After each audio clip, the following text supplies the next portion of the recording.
morning. I think it's Thursday. It is Thursday. I should probably check right before I do these because every time it's a surprise to me.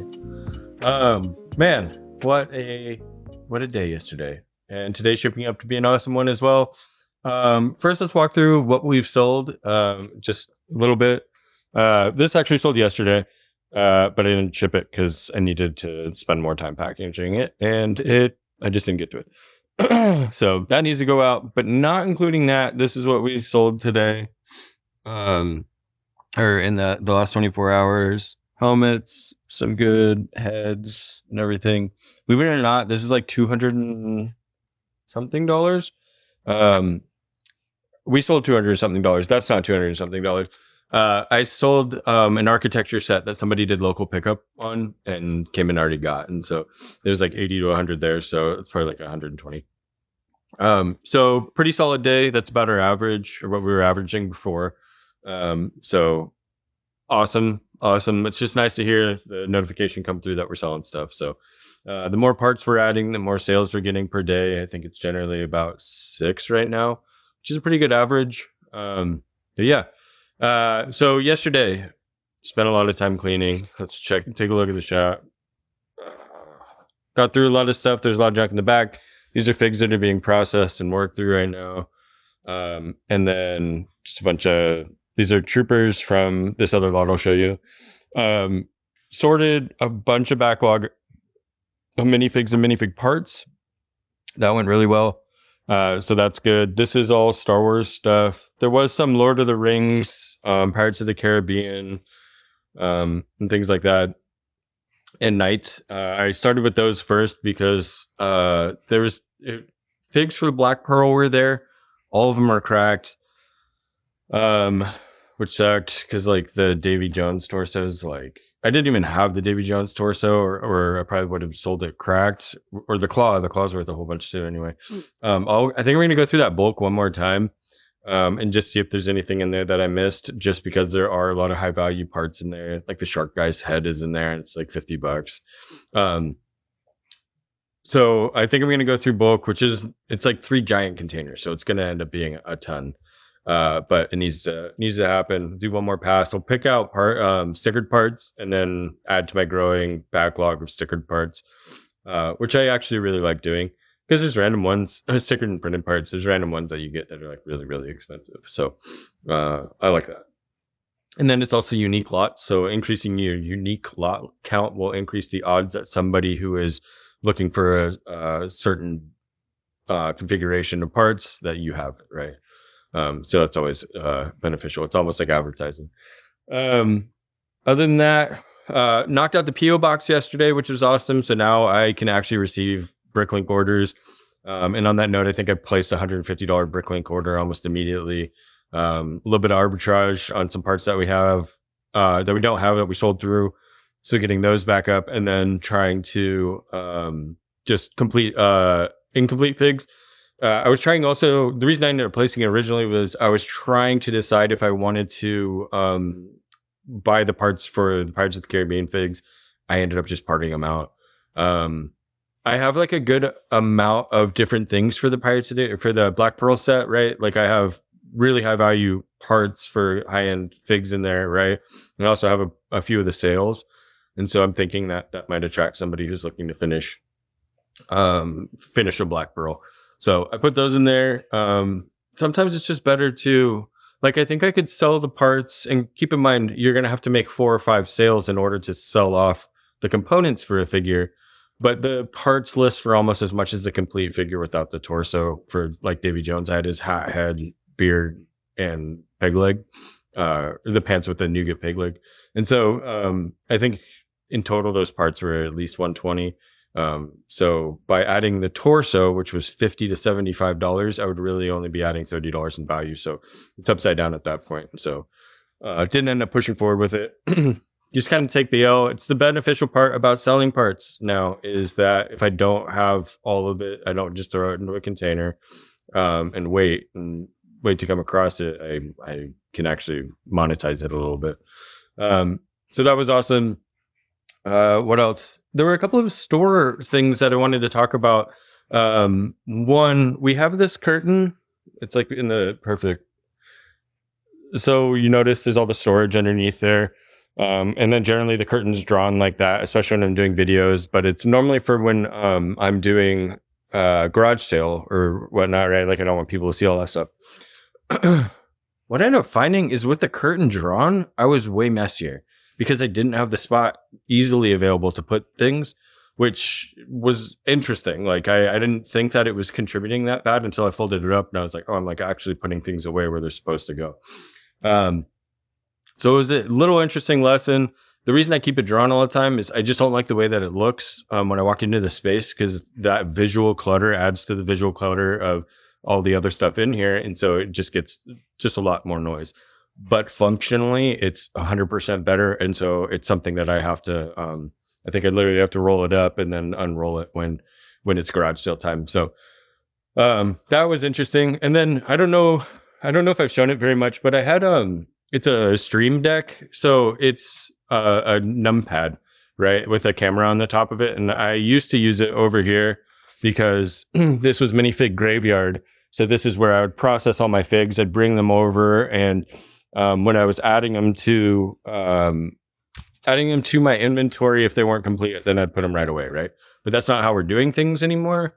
And so I had two of them. I had a really big one that was, I think I spent $200 on a long time ago for my computer, and then I had a tiny one.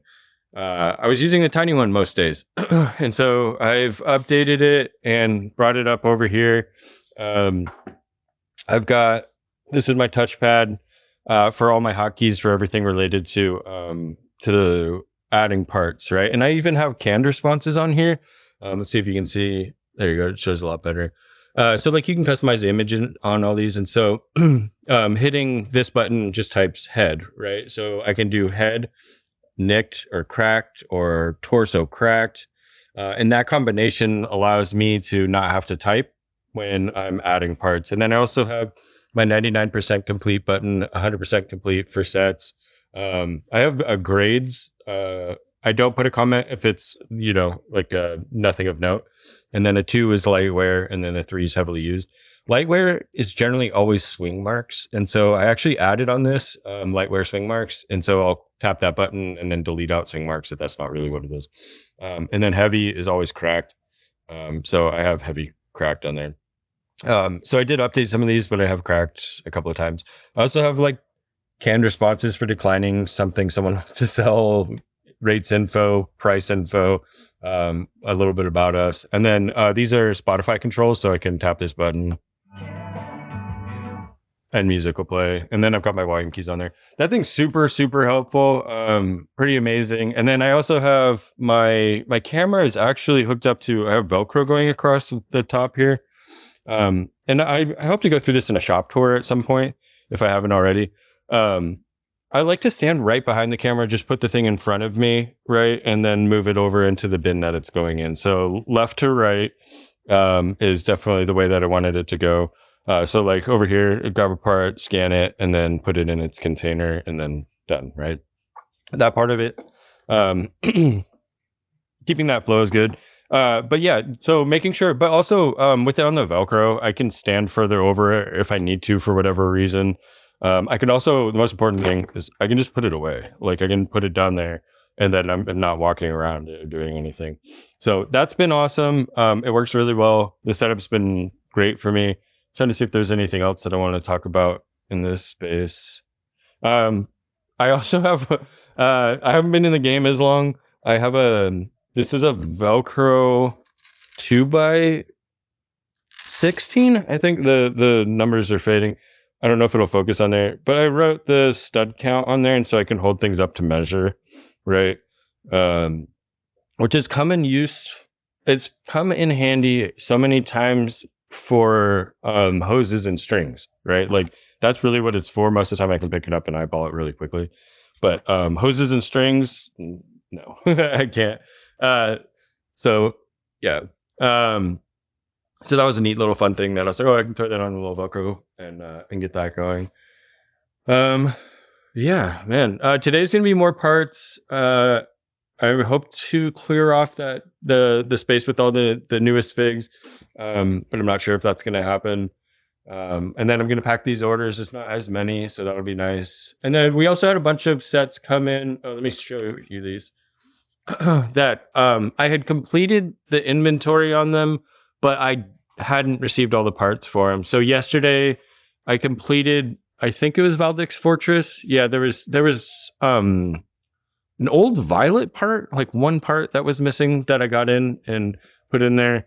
And then the Viking ship was missing a torso for a guy that I replaced and got in there, which was awesome. And then I'm trying to think if there was another one. I think there was one more. Oh, Voltron. I'm still missing one part for Voltron, so it's not up there yet. But yeah, other than that, shop's looking good, feeling good right now. Making a lot of progress through stuff.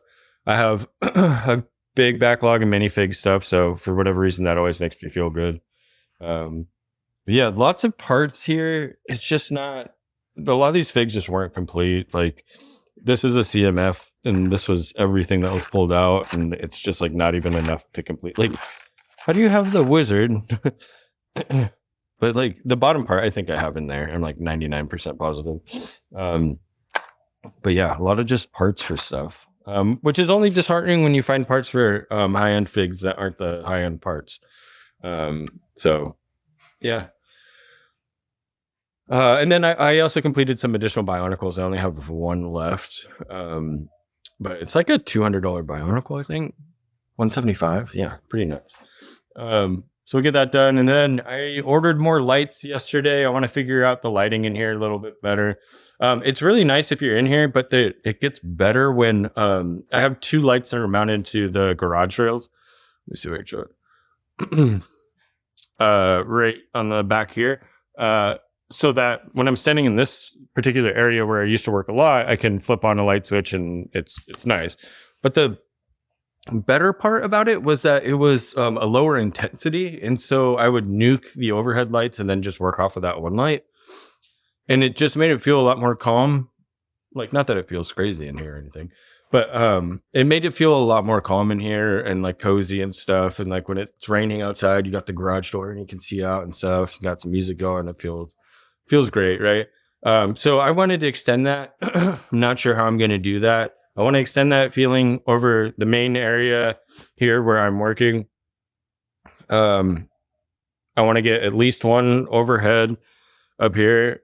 And I want to see how the different color temperatures work together. One, on video, and two, just being in this space. I don't really notice it when I'm working if I have the overhead lights and the cooler lights on, or warmer lights. But when you add a bunch of them, I'm not sure what it's going to look and feel like. So it's definitely going to be kind of something that I'm a little worried about. I actually installed all these lights myself and installed them in the lower hue, like in the warmer color, and hated it. It just didn't give the right vibe. It just felt really dark still. So I'm hoping that smashing them together. And then I've got a good friend of mine that I'm at doing Lego is an electrician.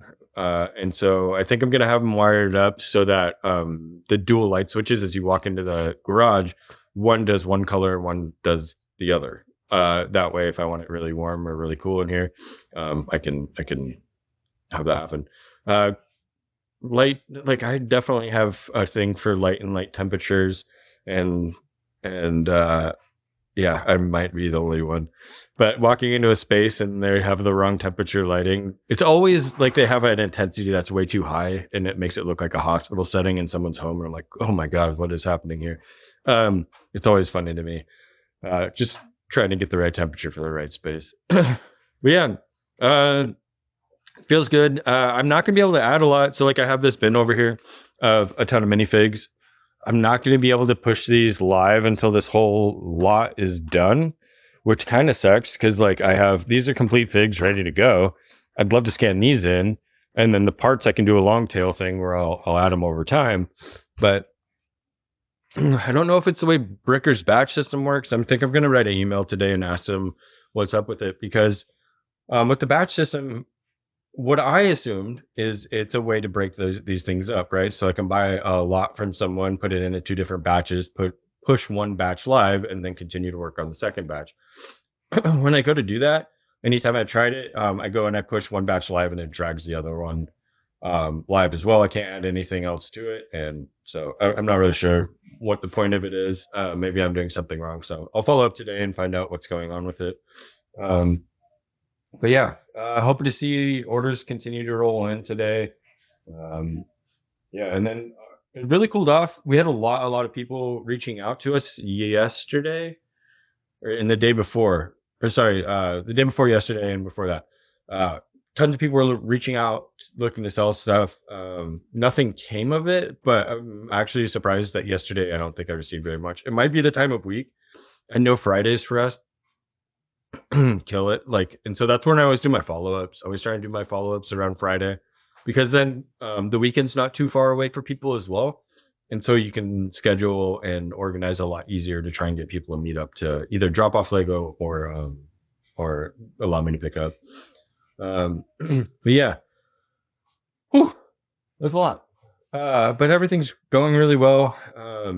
Everything's still growing. Like I'm excited with how things are going. I think that a year ago, if you had asked me what I could have hoped this would be, it's already blown it out of the water. Like the man, I think I need to take some time each day and remember that my dream a year ago was just to have this thing be able to stay afloat and us stay afloat and to try and celebrate that we're doing that.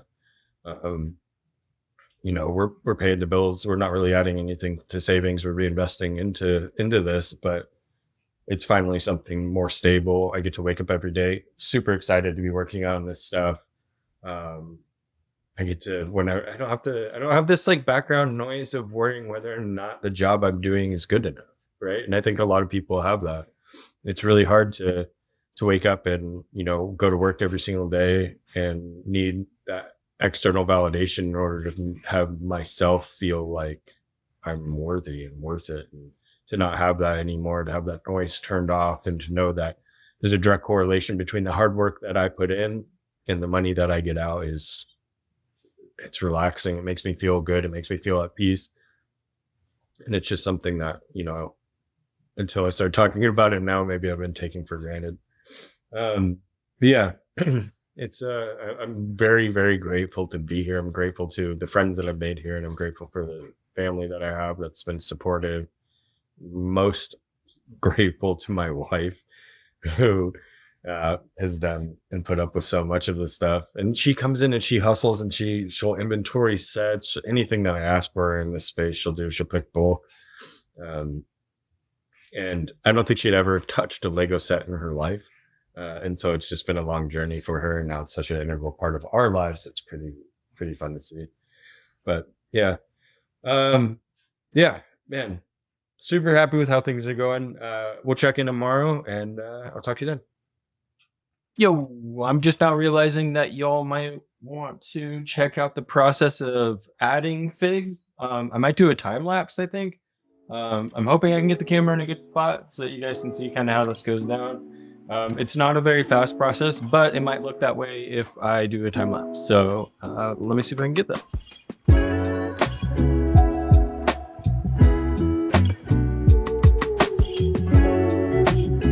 All right, that went a lot faster than I had expected. I feel like when I'm doing the time lapse stuff, I always keep focused and I'm able to plow through a lot faster. So let's take a look at what's going on here. We've got a couple of things. This is the bin of figs. There were some in here, so it's not like it was a complete like full up thing. But we got that done. These are parts that were to be added, and same with his. This were figs that were unexpectedly cracked, and so like I always do another condition check when I'm going through. I know I have some of these other torsos and stuff, but in the middle of doing that, it's better to set them aside and come back. There were two. That's the police officer from Lego Movie. He ended up being a CMF. He's got two accessories, so I set him aside. And then these are figs that'll hit the table.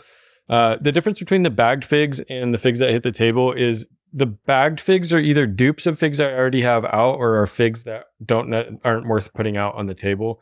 The things that go on the table over there are like high value high sell through rate, like great stuff.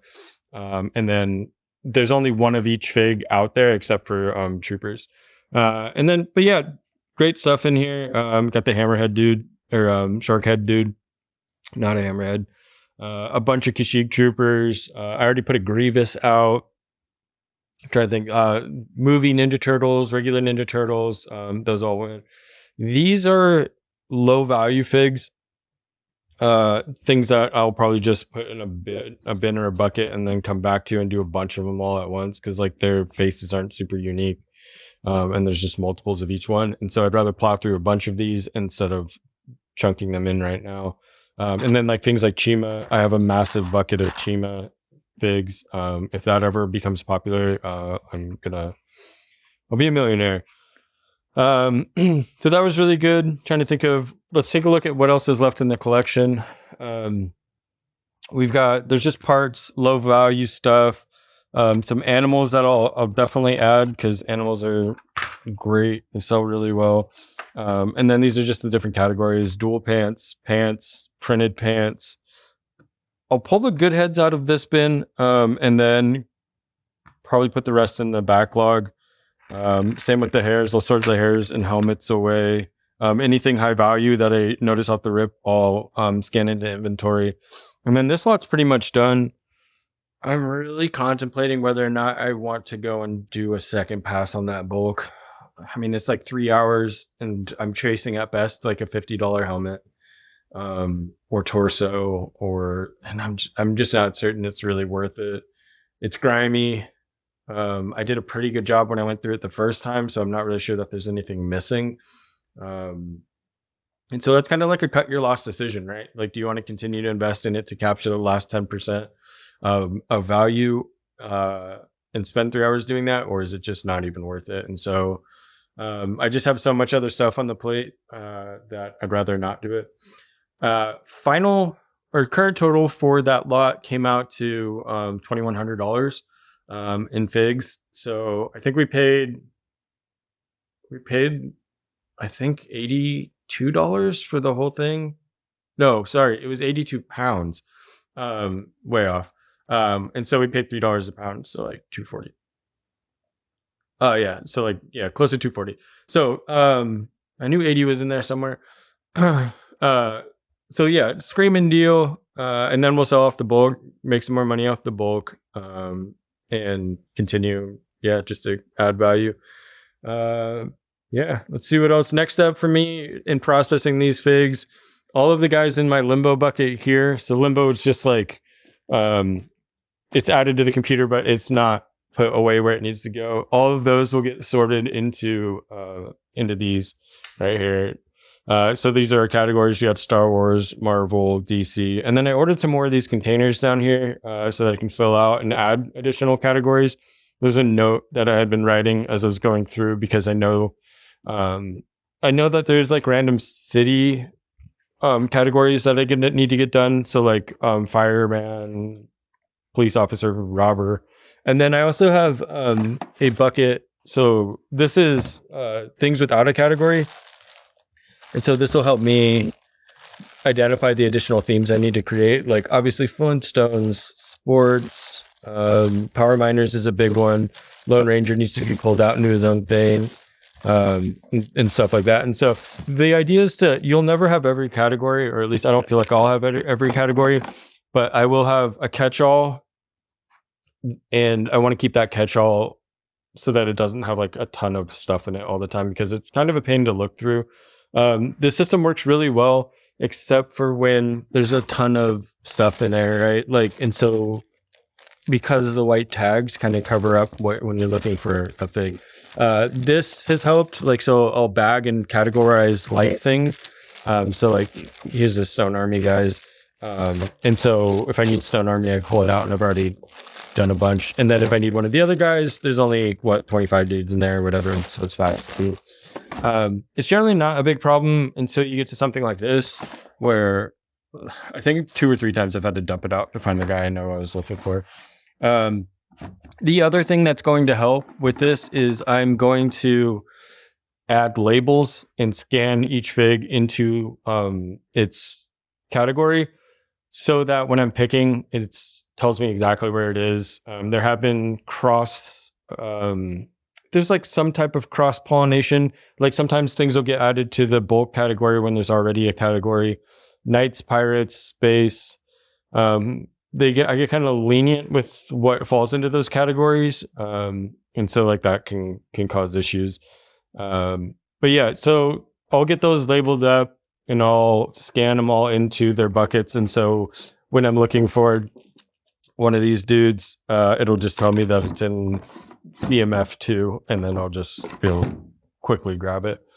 And then I can also choose when in the process when in the pick flow I want to go over to the table.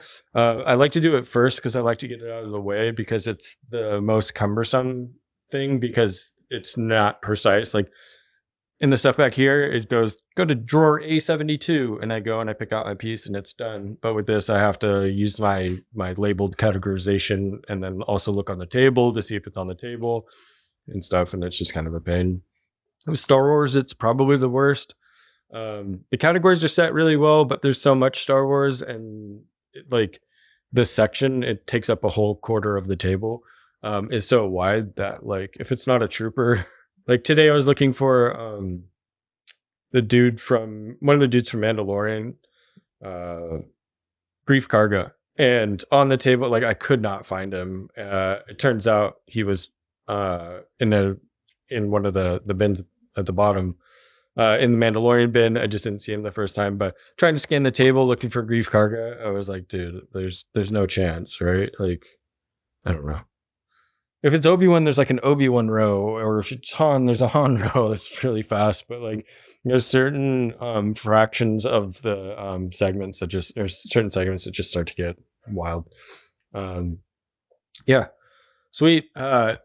Yeah, that went really fast. There's still more to do with it. Like you can tell this is the last 10%, and it starts to just get gritty and grimy. But yeah, there's still a whole bunch more value to extract here. And so I think I'd rather focus on that than going through the bulk again. I don't know. It's difficult to figure out when to draw the line, right? Like, if I go in, I'm not just pulling and hunting for that one part. I'm going through and I'm looking for all of the stickered parts and any additional value I can pull from it. And so, but then again, as you pull more stuff, it's also more time. And so trying to ride that is difficult. Spent some time last night watching some of the sorting videos, automatic sorting videos. So like people are building sorting machines and 3D printing them. And oh my God, like the technology is starting to catch up with 3D printing. It's just a matter of time, it feels like. And so when that happens, it'll be really, really interesting to see how it affects BrickLink sellers as a whole. Bulk will probably become even more valuable than it already is because it's manageable and it can get sorted in a reasonable amount of time. Labor is the number one issue when it comes to expanding BrickLink stores, and so to reduce that and be able to have things, you can have it sorting through inventory, you can have it sorting through bulk, you can have it inventorying sets. Like, I mean, really the thing that you will end up spending the most time doing, if that ends up happening, is breaking things down and making sure that bulk is broken down. So going through bulk and making sure that pieces aren't stuck together will end up taking a lot of time, but small price to pay to be able to have something automatically inventoried or automatically sorted. And man, when that happens, it'll be interesting to see what happens with prices, because I'm not really sure. I imagine bulk becomes more valuable, but the people selling bulk don't generally know or care. That's the important part to remember. Don't generally care what they're getting for it. And so maybe it just becomes higher demand, but I'm not really certain. Because I know that if we went through and all of our bulk, I think we're probably at probably 700 pounds right now. It would be really valuable, but I can't spend the time just picking orders. It's just too labor intensive for small value stuff. And so that's why we focus on dense value. That's why we focus on minifig parts, stickered parts, unique parts, things that sell really well at a higher price point. And that's how with one person we're able to go through and do as well as we do. It's all about spending your time smart, making sure that you're not wasting too much time in any one section. And so the more that we can do that, the more we can continue to grow and become even more profitable. So awesome. Yeah, I'm going to continue to try and pop in even outside of just the daily updates. I think that there's a lot more content that's interesting to see. I know that even with what I've shown here, it'd be really nice to get a walkthrough of how we do certain things. But I think that's going to be its own setup. Like, I think it's going to be its own video series or something, because I still want to do store tour where we really walk around, talk about everything and the decisions that we've made and why we made them, and then also go into the deep dive of processes and try and share as much of that with you guys as possible. Stay tuned, even more to come. All right, third update for Thursday, if you can believe it. Made a ton of progress, feeling very accomplished. Just flipping around, you'll see an empty table. Knocked out all those minifigs, added a ton of stuff. There's still like a gnarly pile up here right now. But this is about everything that I have left. This is CMF parts. And I'm trying to decide what I want to do with them. I'd like to sort them in so that I can see if I have them all first, but I don't want to scan them all. So I'm not really sure what to do with them right at this moment. Because I still have, it's from here to there is just all CMFs, parts for CMFs. So that needs to get knocked out. One of the ways I was able to do this so fast was to, again, we're focusing on not spending time on things that are low value. So after I had done my theme sort within that collection, there's a section of city torsos and then just generic yellow heads. Yellow heads can be very valuable depending on what they go to, but generally they're not. I'm not throwing them away or anything, but I'm just not going to spend the time scanning those in. That's why I have a bucket of, like a massive bucket of just random yellow heads. I'm certain there's really good ones in there, and I'll go and spend time on them when I have the time to spend on them. But this is the reason I was able to get so much done. There were a lot of torsos in there that I hadn't addressed. And what I did was I knew that I wanted to keep a section over here for just quickly sorting away minifig parts. So we did, there's the heads from that collection, and then a backlog of other heads I had as well. I actually needed a head. I found a Shakespeare CMF and Evil Dwarf, and I found both the heads very quickly, which was surprising. But it was nice knowing that they're definitely just going to be in here instead of throwing them into a massive bucket like this, and then we never would have found it. So what I did was grabbed all the torsos, sorted out the torso by their chest color, and so that allowed me to not spend any time on them really. And then the pants, if there's always pants left over, basic pants, dual pants, printed pants, and what I call shorts, which are just these little guys, get thrown in there. There's 2 more spots. I'm sure there's going to be a category for things that I don't get. There's also accessories. These are good accessories, but the thing is I have each of these, except for the shield, in like excess of, 100 of every one of those items. And so me spending my time adding each one of those to my inventory instead of adding something that's new to my inventory, new as in like we don't have that lot yet, is just not a great way to be spending time, right? Like if I have a backlog, like if I thought somebody was going to come and buy 100 blue lightsaber blades or whatnot, then yeah, I would definitely spend time in making sure that those are going. But the fact of the matter is, it's just not likely to happen. And so once you get a certain level of depth on those parts, there's not going to sell past it. And so it's better to focus on adding just new other parts. So that was kind of my thought process around everything. I felt good about just like the color coordination and how quickly I was able to go through those torsos. I have like a massive backlog of city parts and torsos, which is this bucket, probably like 500 or 300 to 500 in there. So still a ton. And then that's not even all of it. There's massive other buckets around. So I feel good about not having to focus on low value stuff in order to be complete with certain aspects. I'm also very impressed. I had electrical tape in every color that I needed, and I couldn't believe it as it was happening. I even had a magenta for other. Uh, Man, pleasant surprise. So got that done, labeled that up. My label maker charger broke. So I'm ordering another one of those. That was pretty lame. Luckily, I had a bunch of batteries.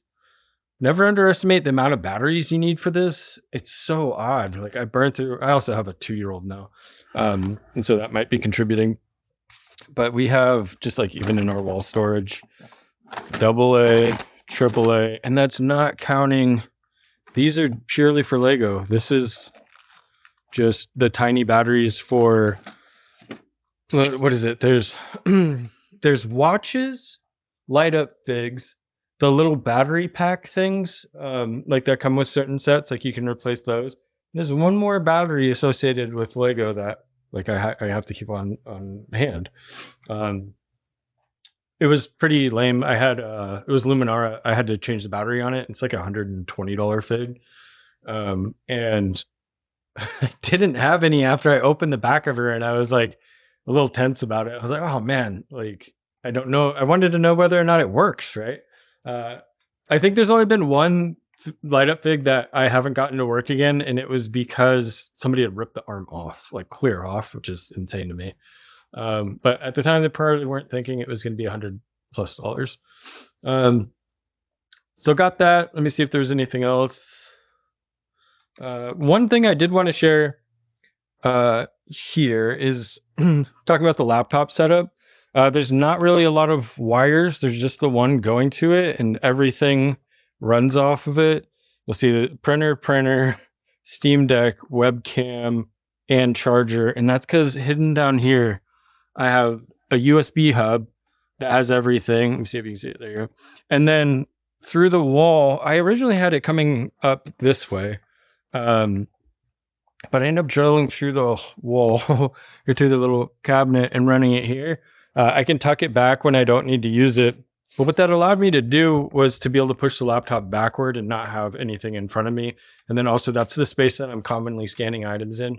So that little umbilical cord like type thing just really makes it so that like it's a clean operation in one sense. Clean as far as cables go. Not so clean as far as the amount of stuff that I get out on the table. I also just put away all of the figs into their respective little cubbies, and so that was nice. So now my limbo bin isn't nearly as full. The Jocko was looking sparse. I've gotten more lately. I just need to stock it up, and so once I get that stocked up, it should look a lot less sparse. What is going on here? Someone was asleep. There's a Zane in a Lloyd drawer and a Kai in a Lloyd drawer. Nobody else does this, and so it's not like I can blame anyone else. So I know that was me. Pretty funny. Yeah, that's pretty much it. I think I've got about an hour or so left. I'm going to focus on just straightening my up, putting bins away, and then see what other parts I can get into. I'm probably going to do Ninjago tomorrow. And I think I've decided I'm just not going to go through that bulk again. So whoever buys that bulk is in for something awesome. Because I just don't think I'll ever, I don't know. It's just the only value I'll get out of it is potentially finding something of high value that I missed the first time, which is unlikely. Like, it's not I wasn't going through it in my traditional way, which is I dump it all on the counter and then push every part into a bucket on the ground underneath me. I did it kind of like on the floor because I was excited about it. So even then it was kind of like a rough sort. So somebody's going to get some good stuff. I just don't know if I want to commit the time. I pulled out a lot of the value to it, but I think it's worth it to me to just not do anything further. So yeah, someone's going to get some awesome bulk, and that's okay. I think maybe it'll make it so people come back again. But I'd like to, historically, we've just sold our bulk off all at once to somebody. I would like to get in contact with somebody who's doing BrickLink here also and just be like, yeah, sell it all at once. We generally sell it for $5 ish a pound, depending on the quantity that people are buying.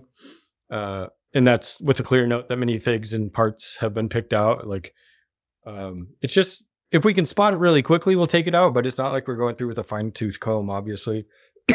So there's still good stuff in there. But sweet. I don't know what I'm going to have in the morning. I might not do a morning update right away. We did have one order come through, which was a ton of parts, like a ton of good minifig parts. It was over $120. So that ended up, that's lifting our averages for the day, our average for the day. I hope to see some more come through. It's been pretty slow. Last Friday as well, I think we had one or zero orders. So Thursday, Friday has been really slowing down. And what is today? It's end of the month too, so it could be kind of a dead spot coming up. But sweet.